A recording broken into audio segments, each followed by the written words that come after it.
When people hear the word the Fourth Reich, right, it's either two things: a possible future if scenario, what will happen, or conspiracy theories about Hitler escaping in Argentina or in the moon or in Antarctica. What the fuck was that noise outside? Este, okay, it's not a gunshot, thankfully. I was about to say, like, maybe the FBI is on my ass again, but like, if people think that it's either conspiracy theory or what if scenario. In reality, there was an historical Fourth Reich, but it wasn't a very concentrated, centralized state. It's more like various places where the former SS members or people of the Nazi Party who were in control of certain parts of government protected themselves.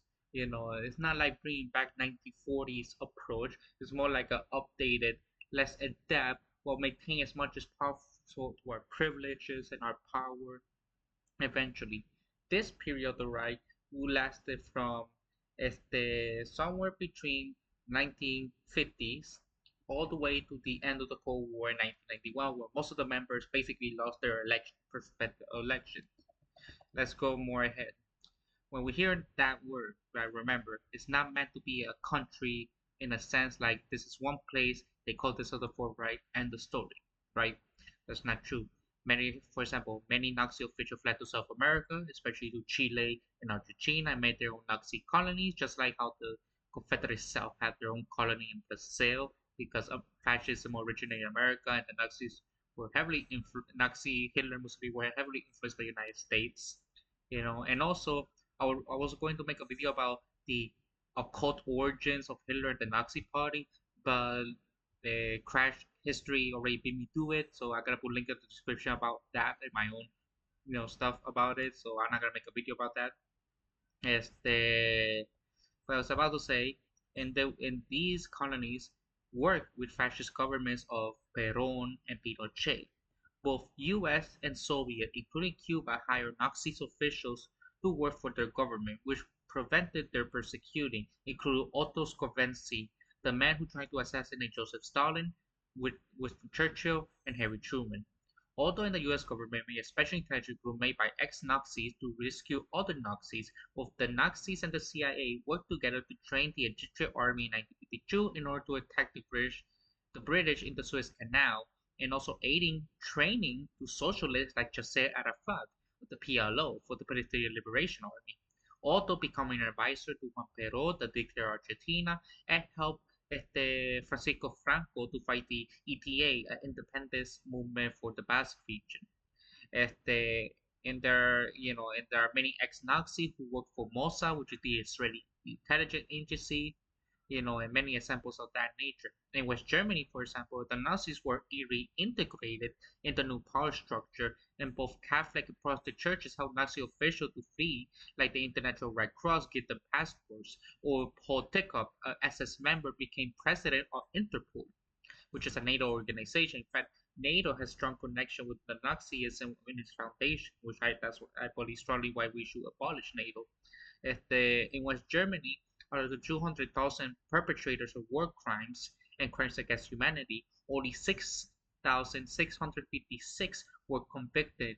This is lower than the total amount of Nazis that worked at Auschwitz, and only 164 were actually sentenced for their crimes, while in East Germany, which is the Soviet one, only 12,890 have sentences, which is again still very low, higher than the West, but still low because they had their own Operation Paperclip as well.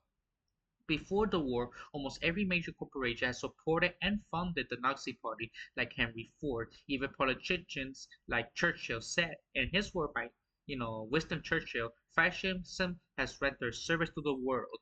Hereafter, no greater nation would be unprovided with the ultimate means of protection against the cancerous growth of Bolshevism. End quote. The same thing, many respected figures that even to this day are respected despite their connection with the Nazi regime or being members of the Nazi Party, like the existential nihilist philosopher Martin Heidegger. The US government hired Klaus Barbie as their anti-communist persecutor, where he was involved in the killing of Che Guevara, or when almost every major car corporation financed Hitler and profited from slave labor from the concentration camps, and not only the richest family in today's Germany, but the top richest families in West Germany during the Cold War were pro-Nazis and were never punished for their crimes, but instead ruled the government like the largest conservative party. Yeah, for example, many Nazi officials were basically in charge of the largest conservative party in Germany, the CDU, was a social democracy which the highest ranked members were Nazi officials, where by the 1950-1960, the Nazis were back in power in West Germany, persecuting socialists, communists, and anarchists. It was not only in Germany, like, for example, Adolf Helsinger was the chairman of NATO Military Committee. Walter Hallstein was a the founding father of the European Union.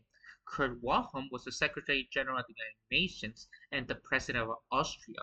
One of the largest German magazines, Der Spiegel, was co-designed by Nazis, and its editor-in-chief of staff was the SS officer George Wolf. Or from 1959 to 1999, pretty much every president in West Germany and later unified Germany were ex-Nazis. Otto John, the first chief of German domestic intelligence, quit because of the renazification of West Germany and was replaced by Hans Schiess, an ex-Nazi official. Or Operation Gehlen worked first with Hitler, then the CIA to stop communism, led by a Nazi who killed 4 million Soviet prisoners by starvation. We had other members, like people who were more involved in the murder of Anna Frank, if they were also part of this operation. And they began as the official intelligence service in West Germany, which still exists today. And many of these government officials not only were Nazis, but their children, who also work at the same agency, were Holocaust denialists. In Bolivia, Barbie and other Nazis worked with the government, which was a dictatorship at the time, teaching torture methods and persecuted socialists. While in Colombia, those same Nazis made alliance with the richest criminal in human history, Pablo Escobar, and other drug cartels, how to torture and execute it using military strategies, which helped create the richest, most powerful crime organization in human history, making Pablo Escobar the richest criminal in human history. And of course, the Nazis were friends with Suarez, who was the richest man in Bolivia at the time, later creating the paramilitary secret society in Bolivia, which, with the help of the CIA and the drug cartels like Pablo Escobar, created a Nazi government in Bolivia with the support of Suarez and Pablo Escobar. And this Nazi coup in 1980, which caused the US war on drugs, if you really look at the domino effect of it. But thankfully, this government fell after 18 months after the coup, thankfully, so it didn't last. But it did exist at one point, which is fucking crazy. For example, monarchs all around the world, well, all the world, but most of the world, has supported the Nazi regime or other fascist regimes in Japan and Italy. Yet they were never persecuted for their support, like, for example, the imperial family of Japan, which stay in power by the support of the US, or the British family, where there are footage as far back as 1933 when Queen Elizabeth II and her mother were doing the Hitler salute, or Harry, if they wearing Nazi uniforms, members of the British royal families marrying German royals and helped the German royals to gain their position as monarchs with the support of Hitler. Wilhelm II, the last German emperor, praised Hitler. Prince Bernard of the Netherlands, founder of the Bilderbergs, and an SS officer. Umberto II, the last king of Italy, supported the fascists. Charles Edward, the grandson of Queen Victoria, was the head of the German Red Cross. Queen Elizabeth married the brother-in-law of three Nazis, Philip. You know, Gustav V of Sweden supported Hitler. Louis II of Monaco was pro-Nazi, while King Edward VIII and Wallis Simpson were the biggest supporters of Hitler, not just European monarchs. We also see this from like in Afghanistan, like the monarch in Afghanistan at the time, Muhammad Sahib, was a supporter of these. And yet, pretty much all these monarchs, with the exception of the last king of Germany and Italy, not only they were never persecuted or condemned by their support for the fascist regime, but the monarchies are still established. They will never been abolished. Hell, even Francisco Franco re-established the Spanish royal family. The reason the family of Bourbon is still around because of Francisco Franco, even though it was originally abolished by the Republic of Spain when it was a republic at the time. There's also, for example, Ibizao, the founder of the first king of Saudi Arabia, held an alliance with Hitler. The Saudi family were original supporters of Hitler. There's also Tripuhan, Berkman Shah, the king of Nepal, was also allies with with Hitler. We also have religious figures, like for example, Champagne, Chiche, Galstan, the fifth Retin, Rinpoche in Tibetan Buddhism, or the Grand Mufti of Islam, like Muhammad Amin al-Husayni, you know, and other examples of monarchs and religious leaders who were proponents of Hitler and other fascist regimes were never persecuted. We have over, for example, 2,000 Nazis who were in the highest position of power in West Germany, de facto controlling the state. For example, in the 1970s, over 80% of top judicial officials were Nazis, and any other top political positions can be over 50% to 70% Nazi working in NASA. And I mentioned about the religious figures previously. The Pope during World War II, although he was scared of Hitler, he was against Hitler, but he wasn't against the idea. He was what we call nowadays a clergy fascist.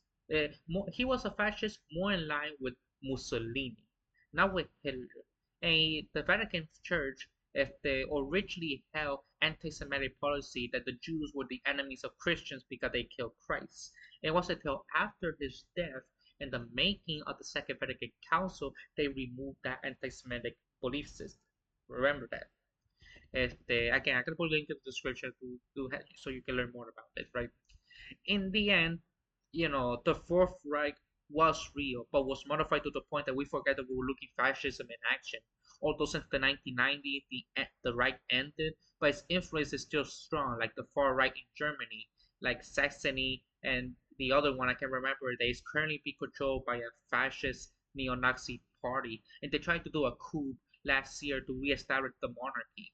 Or the first Italian fascist leader says Mussolini, and the prime minister who is related to Mussolini, or the remilitarization of Japan, or the United States with Trump with the planned genocide against the LGBT people and possibly re-establish concentration camps at the border like he did last time, which there were news about, you know, female, immigrants who were forced, Latina women who were forcibly removed their uterus against their consent. That was all over news at one point. I wonder if I can look that. If I can find that, we'll put it in the description. If I can, then yeah, that's what I had to say. Like I said, we see this before.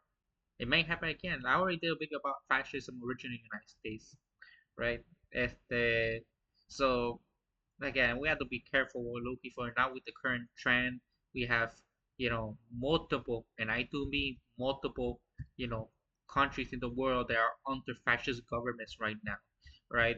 This is not a good time, for LGBT, non-religious or religious minor, or any type of marginalized group in general of their respective countries, right? It's not just the United States because sadly, almost 40% of the military population it has openly expressed fascist view, white separatists, white supremacists, white nationalist views. The United States is not the only country that is currently under fascism right now. There's also Indonesia right now, El Salvador, Argentina, Japan. Because the current prime minister Shiba is a member of the Nippon Kaigi, which is a fascist group. Belarus, Israel with Netanyahu with ongoing genocide against Israel, against Palestine, India, Turkey, who is currently want to destroy the anarchist society of Java, Saudi Arabia, Hungary, Italy, China even is fascist. Like Xi Jinping has a crackdown on the LGBT community, wants to colonize North Korea, wants to invade Taiwan, the Uyghur genocide, and has its own concept of ethnic nationalism called Songguan Minsu. Russia with its own version of fascism wanted to reestablish basically the Russian Empire. South Korea as well. Norway right now, the fourth largest party in Norway, it is a fascist party. And the largest party in the Parliament of France is a fascist party called Rassemblement National. You know, the Azov battalion in Ukraine. Thankfully, they're a very small group, doesn't have much significance, but there are a fascist group doing, hateful crimes against the Muslims, like in the battlefield, like putting pig grease on their bullets to shoot the Chechens who are predominantly Muslim. And right now Ukraine is so banned all communist and socialist parties in Ukraine right now. But not the Nazi parties, weird, and fascist parties, weirdly enough. Although the president condemns them, but for some reason his priority is to find basically anybody who's like patriotic or nationalistic to join the cause. Poland is on the fascist regime right now. The second largest party in Sweden is Sweden Democrat, which is a fascist party right now, despite the name. The largest party of the Swiss parliament is also a fascist party right now. The third largest party in Bulgaria is also fascist. The third largest party in Spain, Vox, is fascist. The largest party at the National Council of Austria is fascist. The largest party in the House of Representatives in the Netherlands is also fascist. So, we are living in the dark times. We're in the 2020s. Looks like we're reliving the 1920s, apparently. So, let's hope for the best. And like again, by the power of non-resistance, of militant non-violence, is the best way to do it. We did it before, we can do it again.